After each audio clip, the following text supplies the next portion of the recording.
Okay, and today on our podcast, we're going to talk about content creation. Christy, you there?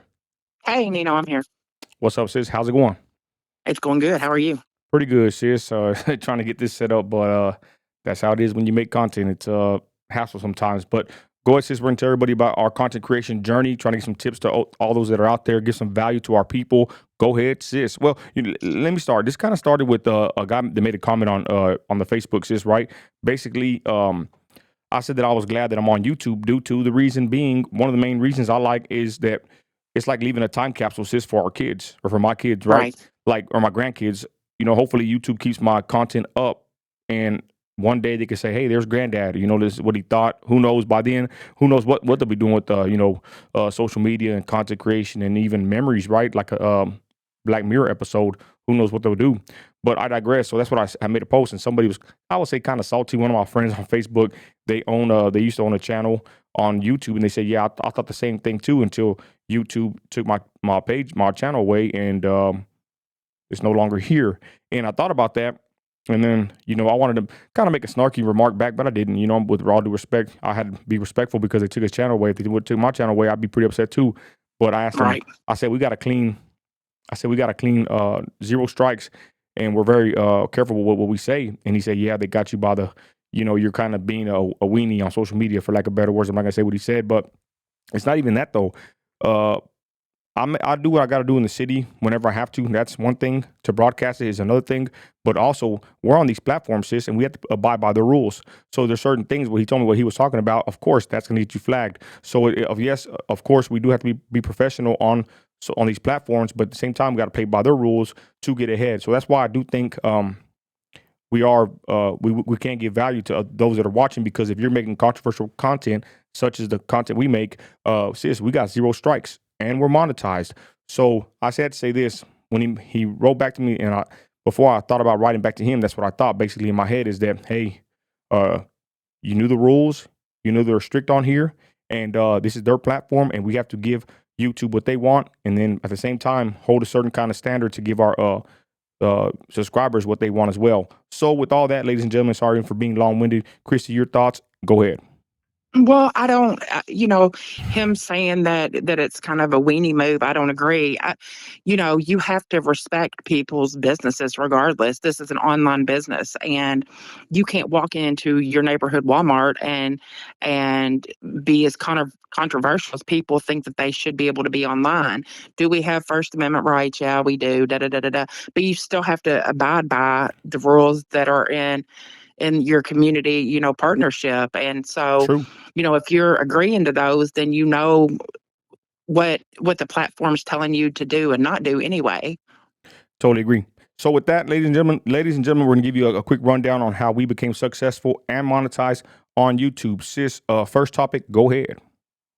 So it's pretty much just what you talked about is, our crazy journey. I mean, when we talk Mm. about it being a journey, um, kind of evolved into Team Nino, and it's just Nino and I that we were like, we want to take this as far as we can and see what we can do with it. And we started reaching monetization levels and things like that. And I'll let you talk more about like the money part of it, but that was our goal all along, is just to, exactly like you said, leave a time capsule kind of for the kids and memories. But it is making even differences. Like today, you told me that you went to like a neighborhood barbecue and people knew me without ever even seeing me. You know what I mean? Yeah, So it's um, impactful. yeah, but I think that, we get into this and we want to be monetized. And like I said, I'll let you speak on that. Well, ladies and gentlemen, let me tell you why I like YouTube. Again, the time capsule aspect, of course, the money helps. Any dollar right now helps. But to be honest, it is impactful. And we say what we say in a certain way on YouTube to, basically tiptoe on their platform to not get taken out. But we've done pretty good so far. So what I want to say is, I think YouTube is basically the gold rush of this century, if not just YouTube, Hmm. just content creation. And to be honest, degenerate content creation is really the gold rush. But of course, we don't push that. But the OF and all this other stuff that we don't want to get into. But ladies and gentlemen, you can make money on these platforms. You can have some kind of a living on here. We do it part time, but it's basically almost full time as well. But I have a full time job. We're busy with our families. I'm a husband, a father. So to make content on the side is pretty tough. So that's what we want to talk about. Also, is just the troubles that come with it. So again, y'all, I like YouTube due to the reason that it's impactful. I don't want to say everybody's doing it, but I always say if you have a phone, you should be on YouTube. If you have a Hmm. phone, you should be making content. You're either going to make content or you're going to consume content, one or the other. So, back to what we were saying. Yeah, we're on here, we're successful, we're monetized, and let's talk about the content, sis. What you got to Well, learn, or go ahead. I'm sorry. I just wanted to ask you one question, just real quick, because you were kind of talking about just anybody that has a phone, start recording and stuff like that. Is that kind of how it happened naturally for you? Because of course you were already, pretty high in numbers like on Instagram and Facebook and things like that before I ran into you, almost 5 years ago now. But is that how it happened for you, kind of naturally like that you picked up a phone and just started recording? Yeah, basically that's what happened. I got picked up by a political group. We're gonna keep politics out of this one, y'all. But the point is, I got picked up and they just said, "Hey, start recording with your phone." And that's the best advice I can give anybody. If you're listening right now, it's nice to have these beautiful camera lights and action and whatnot. But you have a phone right now on you. A phone at your disposal, especially if you have the new iPhone 15. I got the new one, sis, with the full terabyte of memory because I'm a content creator, first of all. But it's been a blessing. It has great camera, great audio. I honestly kind of wanted to start doing content just primarily on my phone because I'm fixing to upgrade my camera. I was gonna get another Canon, the one that I bought, the Canon Mark II M6 II Mark 6 M6 Mark II. That's what it is. And I was gonna buy another one, but Mhm. I don't know, sis. I was thinking about just buying me a Sony, basically buying me another camera, $3,000-$4,000 camera, and then I started thinking like maybe I should just, use what I got and start just doing nothing but content off my phone, which is primarily what I use is my phone. But the point is, yes, I did start making content, making videos off my phone. If people don't realize you have a camera on you, you can make content right now.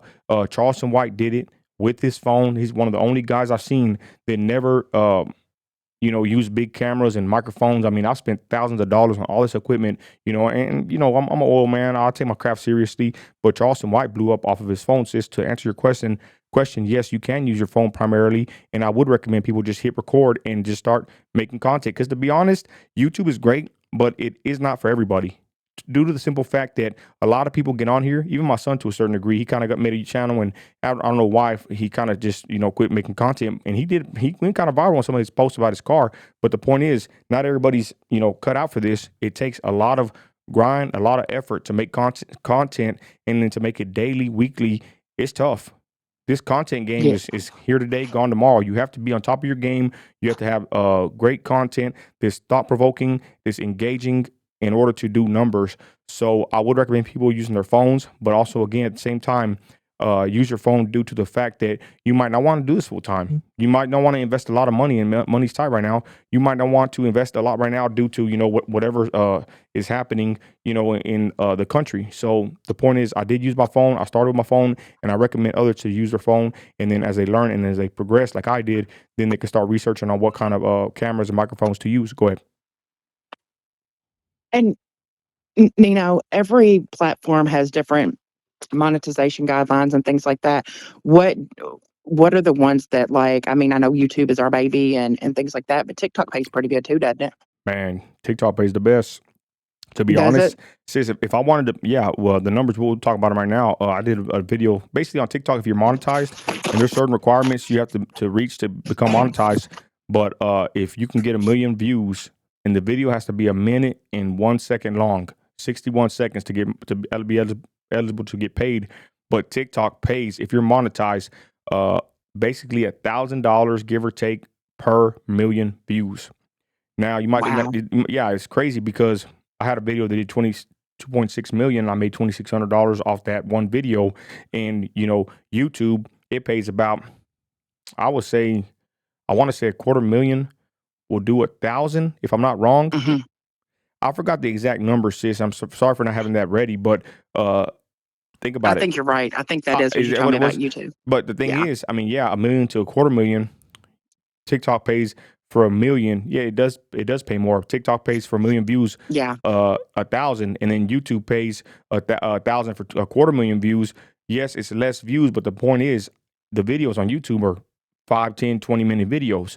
TikTok pays for 1 minute, 1 minute and 1 second, $1,000 per million views, give or take. Like I said, it depends on a lot of other factors. That's just what I kind of figured out on my own. So if I was really, money hungry or really wanted to make a lot of money, I would focus primarily on TikTok.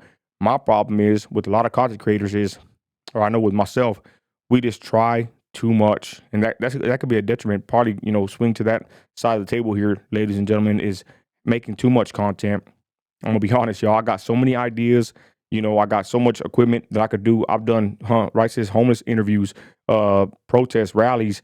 I can run and gun. I can probably make a short film if I wanted to. Oh, definitely. Yeah, with all the equipment I have. But the point is, you accumulate all this equipment, and you don't have much time. That's another problem.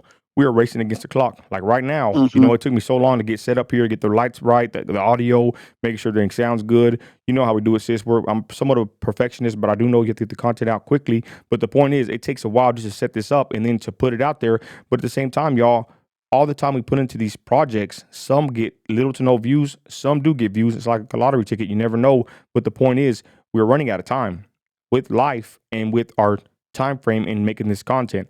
I'm a father. I'm a husband. Chrissy is a mother. She has her stuff she's doing over there. I have my stuff I'm doing here. We only have a limited window to make this content. We don't have the privilege or the blessing to make content full time. But the thing is, y'all, you have to get your content out there ASAP. And yes, it's nice to have polished content, but I'm gonna be honest, don't get stuck in this perfectionist mindset, because before you know it, you're gonna have all this content you're sitting on.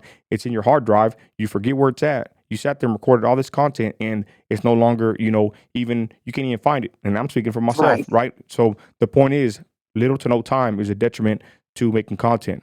Even my wife, I've said it before jokingly, but it's kind of true. She's a detriment to my content because when I have time off, I just want to be around her, stuck to her. But at the same time, we have to kiss and but babe, I'm going to the back, kiss on the cheek, and I'm heading to the back to make content. It's my part-time job. So you do have to uh, consider it a part-time job or a job in itself to make content, and that's just how it is. Go ahead.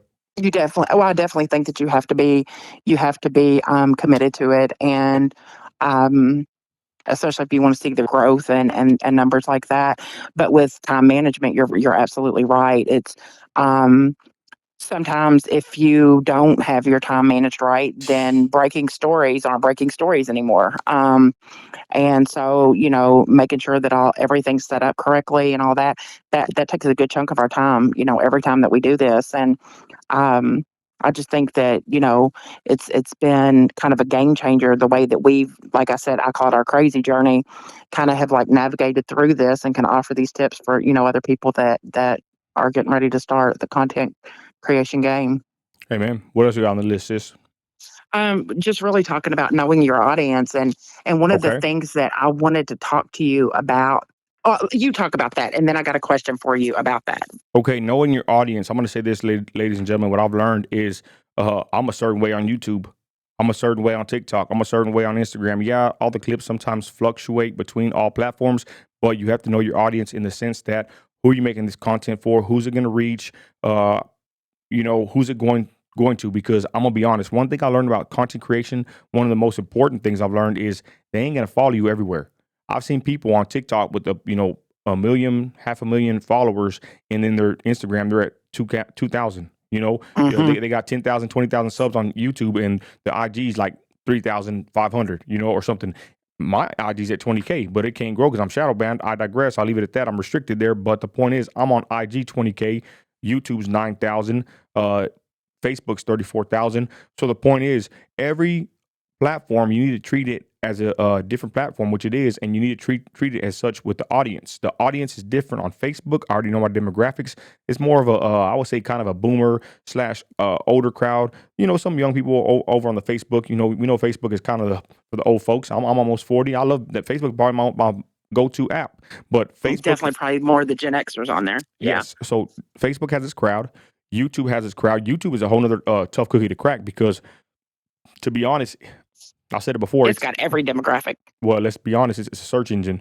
So if you want to do good content on YouTube, you need to make something that people are searching for, content that they can use, and you can add value to somebody's life. That's why we're doing this, form of content for YouTube. But the point is, YouTube has audience, Instagram has audience. I think Instagram is more for, I would say, celebrities somewhat. It's harder to grow on Hmm. Instagram. I'm telling you right now, it's owned by Zuckerberg. I'll leave it there. And TikTok's different. Of course, TikTok is for what? The youngsters, the young crowd. So that's more Hmm. short form content.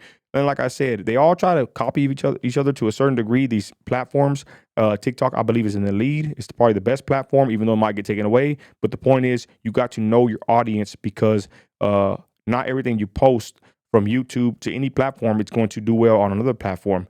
The video I did on TikTok that did 26 million views, it did pretty good on other platforms. I'm not gonna lie, because good content is good content. But the point is, some videos or some content may do good on one, but it may not do good on the other. Especially if you go live, you need to know how you're talking and dealing with your people. I remember somebody used to tell me, you're different on YouTube. Yeah, they even said I'm kind of boring over here on YouTube compared to the Instagram lives. Reason being, on Instagram Live, there's a little bit more free speech. They don't get you Hmm. like they get you on YouTube, because YouTube, the video, I think the thing with YouTube, the way that content is pushed, that content stays there forever. So they got time to see that your Well, videos are saying certain things that can obstruct the guidelines, and that's how they get you. Instagram Live, for some reason, when you do a video or even a live, it kind of gets lost in the feed. After a while, YouTube, the videos, I believe they stay there forever, even though they do on Instagram also. But by the time you know it, you're scrolling up and it's gone. YouTube, people have channels, and the content does stay on the platform longer. I don't know if I'm explaining it correctly, but go ahead, sis. no, I completely agree. And what I was going to say is, definitely with YouTube, also something that is in there.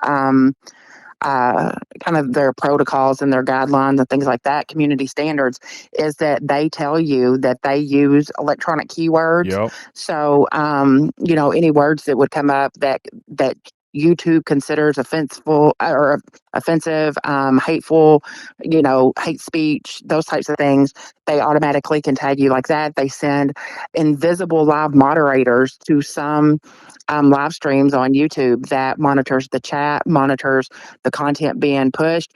And they said that also just by going in, old school way and just rewatching videos that people put up and that people report. So, you have to, like you said, know your platform. Or Instagram, like you said, there's so many people that go live there like all day long. And I know there's on YouTube too, but Instagram is a little bit more lax than YouTube's community standards. Amen. Go ahead, sis. What we got next? So the thing that I wanted to ask you whenever I said that we were kind of done with that is looking back like over our paths, is there anything that you would recommend people not to do? Wow. On all platforms or just making content, basically, right? Just making content, not specifically on any certain channel, just like overall, is there anything that you would do different? Oh, that I would do different. Tell them not to do. I would take it more serious. I would. If I was them, I wouldn't cuss, which we hardly ever say. There's ever any explicit Mm-mm. words here. Uh, and just watch what you do and how you maneuver on there, and make sure you read their guidelines and don't get uh, sidelined or hit from the from the sidelines, or I don't know how to say it, but you don't get just hit out of nowhere with these violations. Know what their guidelines are. Make sure you're familiar with the platform, how it works, and just create. And I would say this is the main thing. I'm over here just keep blabbering on. I wish that I would have hit record more often, and I did that on Instagram, and I probably that's probably why I grew a bigger following on Instagram so quickly. Now that I think about it, in hindsight, is because I would go live, sis. Never, Oh, I remember. Yep. never really, scheduled, uh, off the hip, basically. So I would say if anybody's out there, try not to be a perfectionist. You need to pump content, pump it out. Shout out my boy Pocho. I mean, he's an inspiration to me as far as the way he does the content. He uses a certain platform or an app that I showed him, and he'll just throw like so many shorts on every platform. It don't even matter if they're like perfect or whatever, but he just throws so much content out there. And he told me he does it because I think Poetic Flacco, another YouTuber, did this. Is they started flooding the algorithm, the platform, the channel with content, and by the time you blow up, all your numbers basically go up. So that's kind of a good little strategy there in itself. But the point is, don't be a perfectionist. Hit, like you Hmm. said earlier, sis, hit record, start Yep. recording and start posting, because you're going to be seeing the stuff that you make. You're going to be learning from that, and you're going to be growing from that, hopefully, and getting better as time progresses. Now, the more time you wait, that's just the time is a, I don't know how they say it, is a killer of creativity. I don't know what phrase we could use right now, but time is of the essence. And the more you procrastinate and the more content you don't drop is, chances you get of not being seen, right? So I would say don't be a perfectionist. Don't try to get everything just right and just perfect, because ain't nothing perfect in this world. And the point is, the more time you waste, not chasing the making content is just a detriment to your whole channel and brand in itself. So I would say get out there, start making content. Think Media, their model is just hit record, because that's basically Yep. the best advice I can give you. Hit record, see what happens. And to be honest, it don't even matter how old you are. I'm already pushing 40. I've seen grannies on TikTok go viral. I've seen people on YouTube go viral. It don't nowadays, to be honest, it don't matter your age. It don't matter No, not what you. at all. It don't really matter. I guess it doesn't matter what you look like. Let's be honest. People are somewhat biased depending on looks, but all that really don't matter. Even if people have told me, sis, I don't speak well like you, which I don't even think I speak that well, but they say you speak eloquently, you're charismatic, and I'll take the appreciation by telling them, you know what, they're all. If I wish I could be like you, I'd make content. I said, you don't got to have this kind of charisma. Nowadays, Mm-mm. you could be kind of a, I won't say weirdo, but you can be kind of special and act a certain way and still do numbers. You just don't know until you put it out there. You never know what people like to watch and how you can entertain somebody. Let's wind it down, sis. Go ahead. I mean, I think that you've pretty much wrapped it up. That all the questions that I had and everything that I wanted to touch on. I just think, that we have been blessed and we're continuing to push. We are offering a sponsorship program, and what Yes. we'll probably I don't know if you want to talk about that now, or you want to do another video about that, but we're getting ready to offer that, and just hit record. Amen. Yeah, and the sponsorship, y'all, is anybody willing to join us on this journey and advertise and help us grow your platform or your brand? We are offering sponsorship deals. We work with all budgets. Get a hold of Christy or me.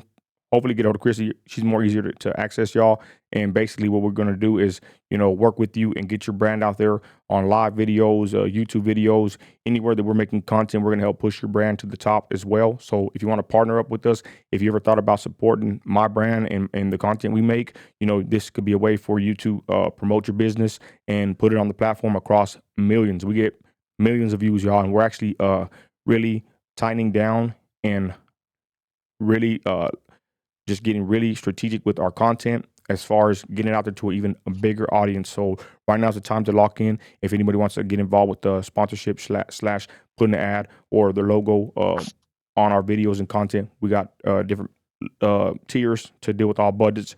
And with that, y'all, we're out of here. Thanks for watching, and God bless.